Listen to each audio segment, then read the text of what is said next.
नमस्कार, बड़ा मुद्दा देख रहे हैं आप और मैं हूं आपके साथ शमशेर सिंह।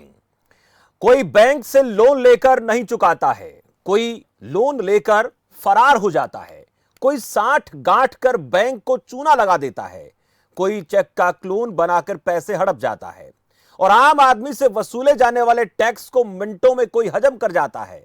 लेकिन बड़ा सवाल यह है कि यह सब कैसे हो जाता है। ऐसा ही एक मामला बहादुरगढ़ से सामने आया है, जहां बहादुरगढ़ नगर परिषद को 88,68,000 का चूना लगाया गया है।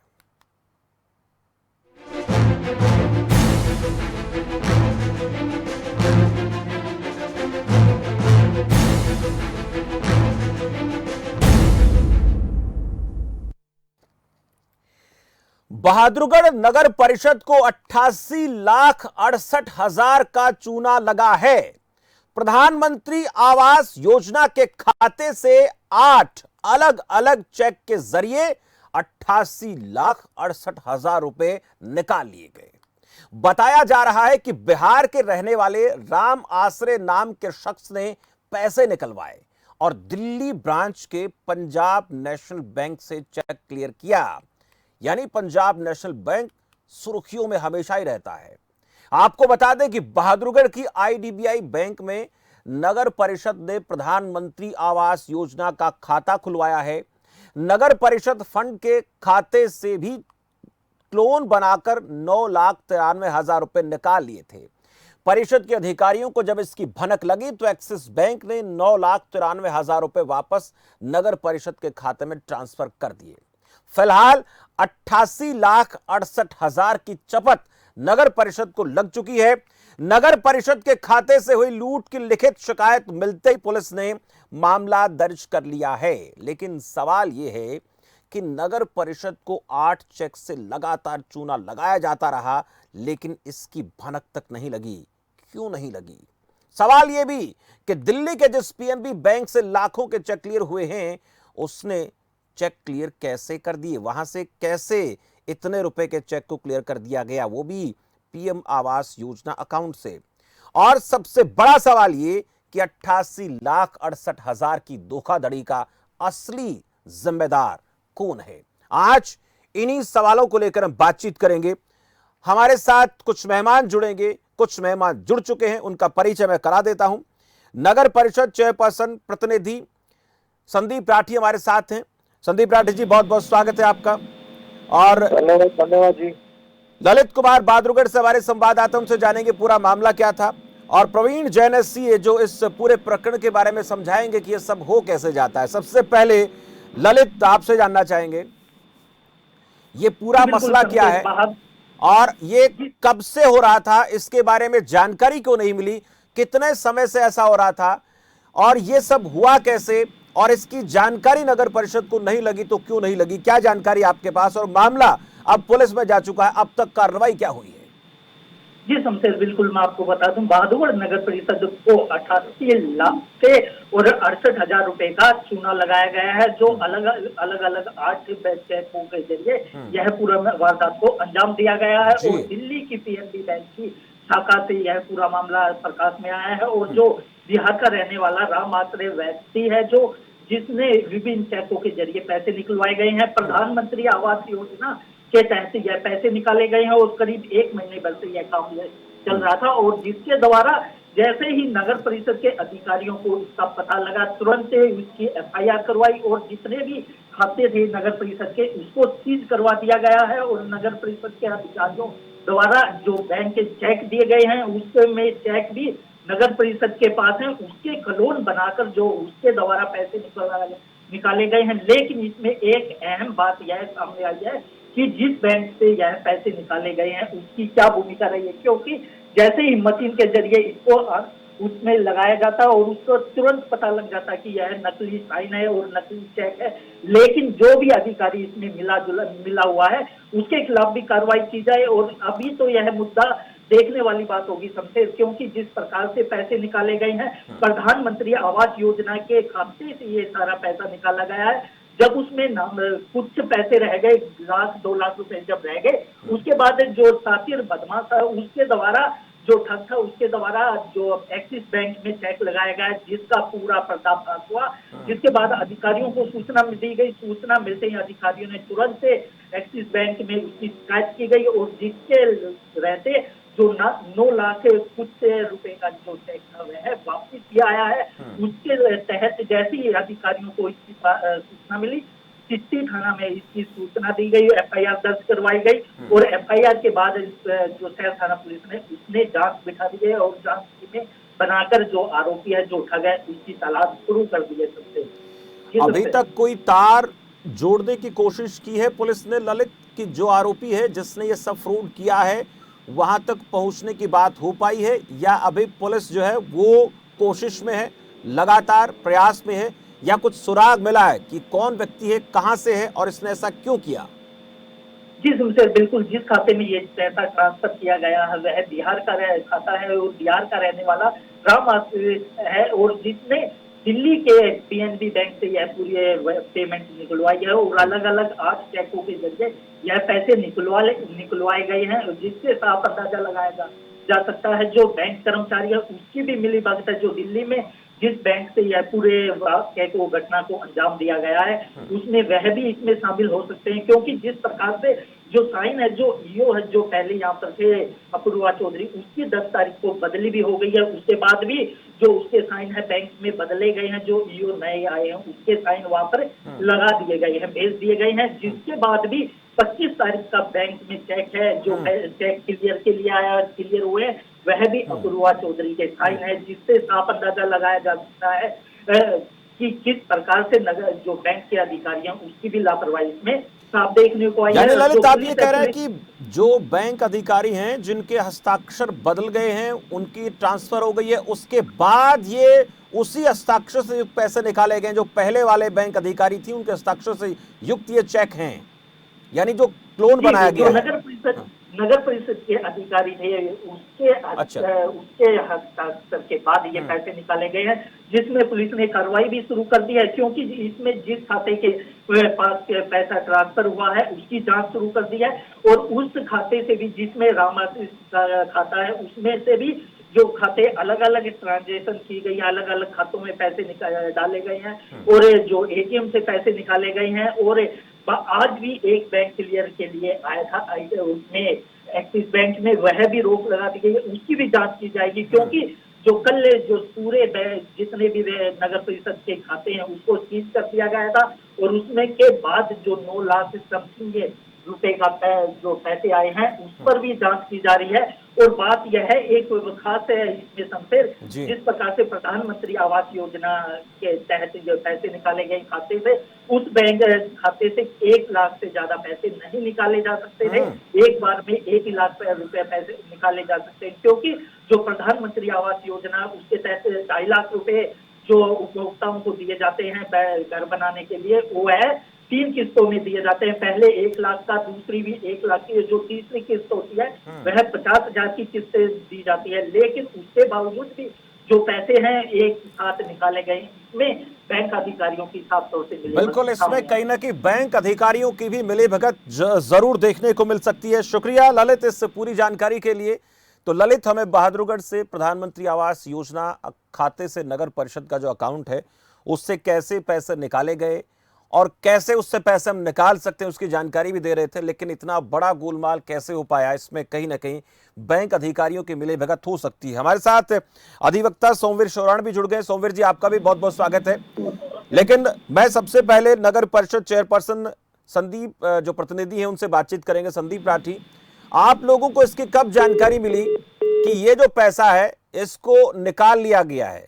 कब आपको इसके बारे में आभास हुआ कि लगभग 88,68,000 रुपए नगर परिषद के खाते से निकाल लिए गए हैं?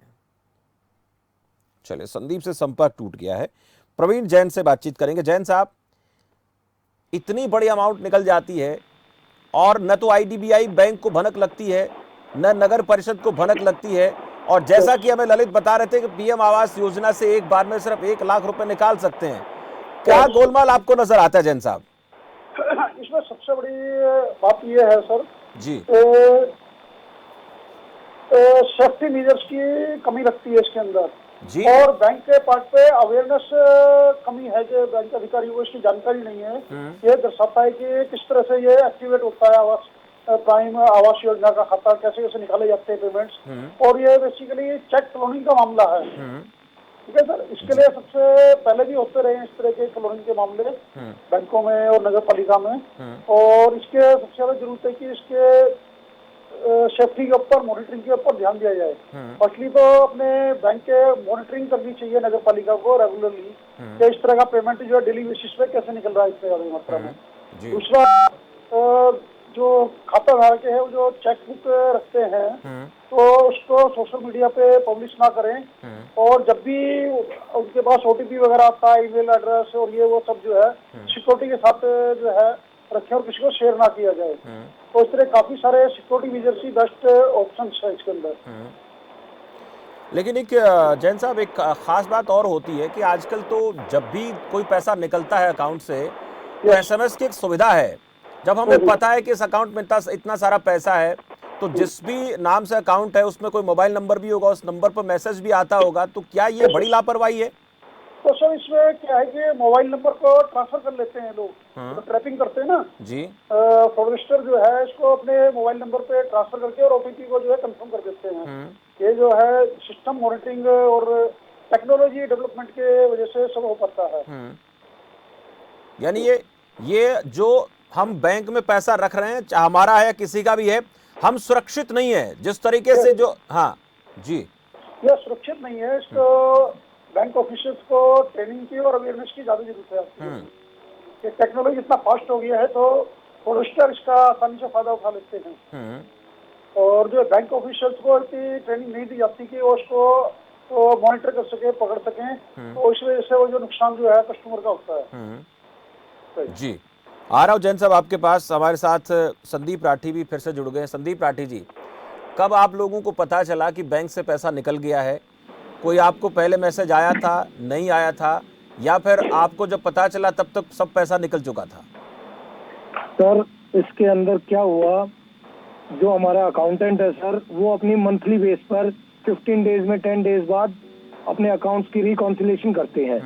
जब उन्होंने इस अकाउंट की रिकॉन्सिलेशन करी तो उनको पता लगा कि भाई हमारे अकाउंट से तो पैसे कम है, जो ये प्रधानमंत्री आवासीय योजना का खाता है इसके अंदर से हमने कोई चेक भी इशू नहीं किए। जब हमें ये पता लगा कि भाई इसके अंदर ऐसे ऐसे, हम तुरंत बैंक गए। बैंक जाते ही हमने सारी डिटेल देखी, जो उन्होंने ट्रांजैक्शन दिखाई। जो प्रधानमंत्री आवासीय योजना का अकाउंट होता है उसके अंदर चेक तो इश्यू होते ही नहीं है, वो आरटीजीएस अमाउंट ट्रांसफर होता है। एक लिस्ट बनती है, पीएफएमएस के थ्रू ये पैसा ट्रांसफर होता है। हमने तुरंत सारी वो लिस्ट मंगाई कि भाई आपने ट्रांसफर करा है कोई। अकाउंटेंट ने सारी लिस्टें दिखाई, हमने सारी मैच किया। जो चेक इन्होंने इशू कर रखे वो सारे चेक फ्रॉड है। जो चेक इन्होंने लगा रखे हैं एक्सिस बैंक के, वो चेक हमारे पास, चेकबुक हमारे पास है, हमारी कस्टडी में है। ये सारा टोटली फ्रॉड चेक बनाकर, जो जैसे पैसे नकली नोट नहीं छापते, नकली चेक छाप रखे हैं, उसकी क्लोनिंग कर रखी है। हमने तुरंत आईडीबीआई में जाके पता लगाया कि भाई ये कैसा हुआ है। उसके बाद हमने अपने उच्च अधिकारियों से, डीसी से, एसपी से तुरंत हमने बात की और उसी टाइम तुरंत हमने सारे अकाउंट सीज करवा दिए। और जो 9.5 लाख रुपए के 2 चेक, 9,93,000, 9,95,000 के 2 चेक जो उसने लगा रखे थे क्लियरिंग में जी, उनको तुरंत स्टॉप कराया और हमारे अकाउंट में वापस रिकवरी करवाई। उसके बाद ये सारी की सारी मिलीभगत बैंकों की है, क्योंकि बिना ऑथराइज साइन के जब एक अधिकारी के साइन हमने वापस कैंसिल करा दिए, उसके बाद भी चेक क्लियर हो रहे हैं उससे। 10 तारीख को एक अधिकारी रिलीव हो गया यहाँ से और 28 तारीख को, 25 तारीख को चेक क्लियर हो रहे हैं उसी अधिकारी के साइन से, बिना किसी कंफर्मेशन के। ये टोटली बैंक और जो क्लियरिंग हाउस है इनका, जहां उन्होंने पैसे के जो चेक लगाए हैं, जो फ्रॉड चेक लगाए, वहां से मिली भगत का मामला है सारा। यानी आपको कौन से बैंक पर शक है? पंजाब नेशनल बैंक पे डाउट है, आईडीबीआई बैंक पर डाउट है, कहां पर आपको शक ज्यादा नजर आता है? सर ऐसा है, अकाउंट होल्डर जो हम है, हमारा अकाउंट हरियाणा में है, जो जिसके नाम पे पैसे ट्रांसफर हुए वो बिहार का रहने वाला, और जहां लगे वो दिल्ली। तो 3 स्टेटों को जो पास बना रहे हैं। आप ये देखो जब पीएनबी के पास हमारा चेक गया, क्या उनको नहीं पता ये चेक नकली है या असली है? जब वो आरबीआई की गाइडलाइन है, आप यूवी रेज से चेक को पता करोगे और फिर वहां से चेक पास हो रहा है, जो साइनिंग अथॉरिटी उनके साइनों के बिना पास हो रहा है, तो ये भी तो सोचने का मतलब है ना सर। जी। पीएनबी जो चेक क्लियरिंग में लगा रहा है जहाँ जिस बैंक में, वेस्ट पटेल नगर की ब्रांच चाहिए, ये सारी डिटेल पुलिस वालों ने अपनी निकाल ली है। चेक भी वहीं लगे हैं वेस्ट पटेल नगर में। उसके बाद जो आगे क्लियर हो रहा है ना, तो बैंक वाले हमसे कंफर्मेशन कर रहे कोई भी कि भाई आपका इतने अमाउंट का चेक आया हुआ है। कोई छोटा अमाउंट तो है नहीं, 24.5 लाख के भी निकले, 8 लाख के भी निकले, 10 लाख के भी निकले। एक बार भी इन्होंने हमें कंफर्म नहीं किया। और जो ये अकाउंट है प्रधानमंत्री ग्राम आवासीय योजना का, इसके अंदर तो चेक यूज ही नहीं होते। यानी ये जो मामला है, ज्यादा आपको डाउट वहां लगता है। अच्छा, कोई मैसेज वगैरह आप लोगों के पास, कोई नंबर आपने दिया है बैंक में जिस पर कई बार एसएमएस भी आता है? हमारे सारे नंबर है बैंक के पास। वो कंफर्मेशन से पहले हमारे सेक्रेटरी, एग्जीक्यूटिव ऑफिसर या अकाउंटेंट सबसे बात करते हैं चेक क्लियर करते हुए। इन्होंने इस बार कोई चेक की कंफर्मेशन भी हमसे नहीं ली जी। और इससे पहले हुआ करती थी, जब भी कोई आपसे अमाउंट जैसे आरटीजीएस के थ्रू कोई पैसा जाता है तो सारी चीजें कंफर्मेशन हुआ करती थी पहले? बिल्कुल कंफर्मेशन करते हैं सर, बिल्कुल कंफर्मेशन करते हैं। हम तो खुद, हमने तो, हमारे अधिकारियों ने जैसे इस चीज का पता किया, अकाउंट रिकंसाइल किए, उसी टाइम हमने तत्परता दिखाकर 20 लाख रुपए के अमाउंट तो बचा लिया। यानी आपने जो इससे पहले जो आप लोग अपना अकाउंट को चेक करते हो, वो कितने दिन पहले किया गया था? 10 दिन पहले, 5 दिन पहले, कब किया गया था? नहीं, हर 10 दिन में, हफ्ते में, 15 दिन में चेक करते। ये अमाउंट, जो ये अकाउंट है ना जी, ये अकाउंट, क्योंकि पिछले 3-4 महीने से हमने कोई आरटीजीएस कराया नहीं है इसके अंदर। किसी बेनिफिशियरी के अकाउंट में कोई पैसे हमने आरटीजीएस नहीं कराई। जी। जो हमारे अकाउंट से रेगुलर चेक जाते हैं, उनको हफ्ते में 2 दिन में, 4 दिन में हम चेक करते रहते हैं, ऑनलाइन भी देखते रहते हैं। जी। ये तो चेकबुक बिल्कुल नहीं, बिल्कुल फर्जी और डुप्लीकेट छपवा रखी है। आप लोगों को वो चेक भी दिखाए गए क्या, दिए गए जहां पर ये अकाउंट में जो पैसा ट्रांसफर हुआ है, निकाला गया है? हाँ बिल्कुल, हमने उनकी, उन्होंने व्हाट्सएप आया हमारे पास, हमने उनकी कॉपी निकाल रखी है। तो देखने में चेक आपको नजर आ रहे हैं कि ये क्लोन है, डुप्लीकेट, ऐसा प्रतीत हो रहा है उन चेक को देखने के बाद? हाँ जी, बिल्कुल क्लोनिंग कर रखी है। जी। हाँ जी। संदीप राठी जी, आ रहा हूं आपके पास। मैं सोमवीर सुवर्ण जी से पूछता। सोमवीर सुवर्ण जी, ये क्या मामला बनता है? ये सारी बातें साफ हो रही हैं कि आरटीजीएस से पैसा जाता है पीएम आवास योजना का, 1 लाख रुपए से ज्यादा नहीं दे सकते, और चेकबुक खुद इनके पास है, सिग्नेचर जिस व्यक्ति के होते थे वो अब बदल चुका है, साइन चेंज करा दिए, उसके बाद भी बैंक से पैसे निकाल लिए गए, और वो भी 1 या 2 लाख नहीं, 88,68,000 रुपए निकाले गए। लगभग 20-25 लाख रुपए और चेक क्लियरेंस के लगाए हुए थे। देखिए शमशेर जी, ये जो ऑफेंस है, ये 420, 467, 468, 471 नेगोशिएशन इंस्ट्रूमेंट एक्ट, थेफ्ट और एम्बेजलमेंट, ये काफी सेक्शंस कवर करता है और ये बहुत ही अब गंभीर अपराध है। और पुलिस को इसको बहुत ज्यादा गौर से और बहुत साइंटिफिक तरीके से, प्रोफेशनल वे से इसको इन्वेस्टिगेट करना पड़ेगा, क्योंकि जनता का पैसा है, ये पब्लिक फंड है। पब्लिक फंड को इस तरह से इनकी बैंक की या कंसर्न डिपार्टमेंट की लापरवाही के पीछे नहीं छोड़ा जा सकता। ये डायरेक्ट बैंक जो है, बैंक की मिली भगत है और इनकी लापरवाही है। मैं ये वर्ड लापरवाही यूज कर रहा हूँ, क्योंकि आप ये देखिए कि जब भी अकाउंट खुलता है शमशेर जी, उस वक्त उस एक कॉलम होता है, उसमें साफ लिखा होता मोड ऑफ पेमेंट क्या रहेगा आपका, आप कैसे जमा कराओगे। और ये जो प्रधानमंत्री अकाउंट की बात करें, इसमें 2.5 लाख रुपए 3 इंस्टॉलमेंट में दिए जाते हैं, 3 इंस्टॉलमेंट में रिलीज होते हैं, और इसका चेक से कोई नहीं होता। एक TFML जो पोर्टल है, उससे डायरेक्ट इनके ट्रांसफर होता था। तो इस डिपार्टमेंट जो परिषद है जो आपकी नगर वाली, इसकी भी लापरवाही है, क्योंकि इनको टाइम टू टाइम इसको चेक करना चाहिए। दूसरा ये है कि इनका जो चेक है, इतने मात्रा में चेक, उसी नंबर के चेक कैसे चोरी हो गए, कैसे डुप्लीकेट कैसे सबके। इनके जो चेक हैं, जो ओरिजिनल चेक इनके पास रखे हैं, उनकी हूबहू कॉपी इतनों की कैसे होगी। एक चेक किसी से लेके भरा हुआ चेक का आप सैंपल ले सकते हैं, इनके यहाँ से कैसे निकले। और चेक का जो ड्राफ्ट है, कहाँ साइन करना है, कहाँ बैंक का नाम लिखा है, कहाँ पे सन लिखा है, कहाँ पे बियर लिखा है, वो सेम टू हूबहू जिसको एक बैंक का कर्मचारी, चाहे वो फ्रॉड से ही, चाहे वो मिली भगत से ही हो, लेकिन कम से कम निकला तो इनके पास से भी। दूसरा mode of release and mode of payment होता है। अभी आप किसी को पेमेंट करोगे तो उसमें क्लियर कट इंडिकेशन होनी चाहिए कि ये जो है ये डायरेक्ट पोर्टल के थ्रू जाएगा, इसमें कोई चेक हमारा ना आएगा, चेक कैसे आ गए वहाँ पे। तो ये दोनों तीनों चीजें काफी ही सीरियस हैं। ये पब्लिक फंड है और इसमें जो आप बात कर रहे हो, ये जो बैंकों की फ्रॉड है, किसी राम आश्रय बिहार का काम नहीं हो सकता, एक आदमी का काम ये एक बहुत बड़ा गैंग है। इसमें आर्थिक इकोनॉमिक ऑफेंस जो करते हैं लोग, वो एक बहुत बड़ा गैंग होता है शमशेर जी, और ये पूरा ऊपर से नीचे के सिस्टम को वो रखते हैं, अपने हिसाब से चलाते हैं। यानी राम आश्रय तो कोई नाम हो सकता है, कोई प्रतीक हो वो सकता नहीं है राम आश्रय कोई आदमी नहीं मिलेगा। मैं मिलेगा बता नहीं। रहा हूँ, सही बात है मैंने जी। बैंकों केस किए, मेरा प्रैक्टिकल एक्सपीरियंस बता रहा हूँ। राम आश्रय नाम का कोई आदमी नहीं मिलेगा।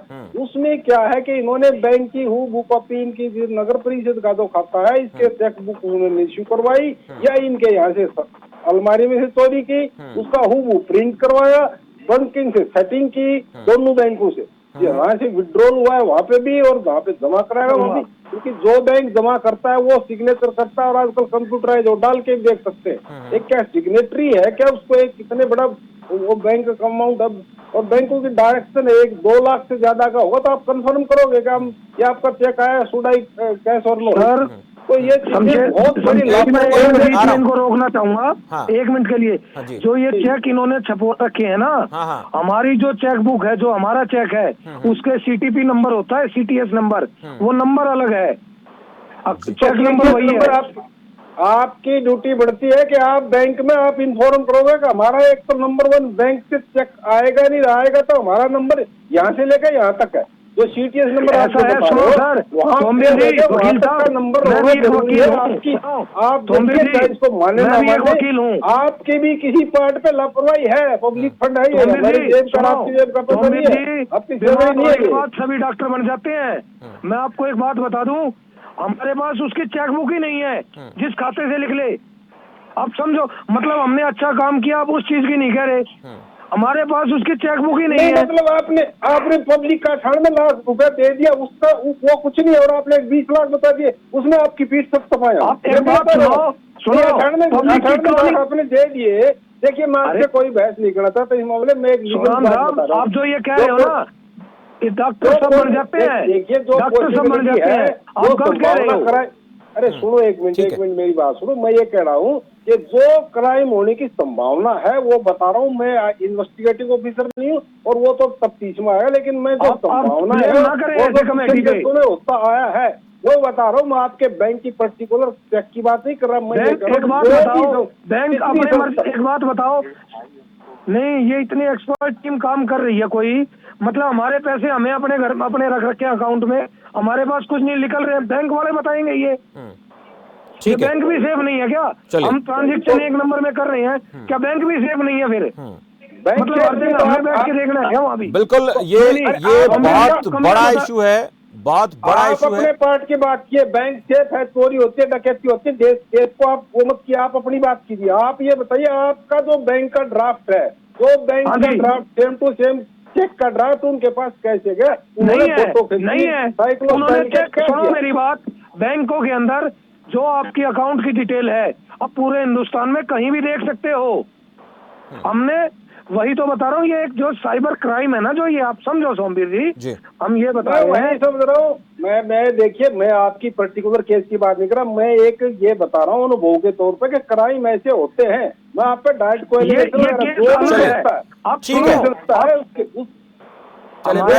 रोकूंगा, आप दोनों को रोकूंगा, वक्त मुझे ज्यादा इजाजत देता नहीं है।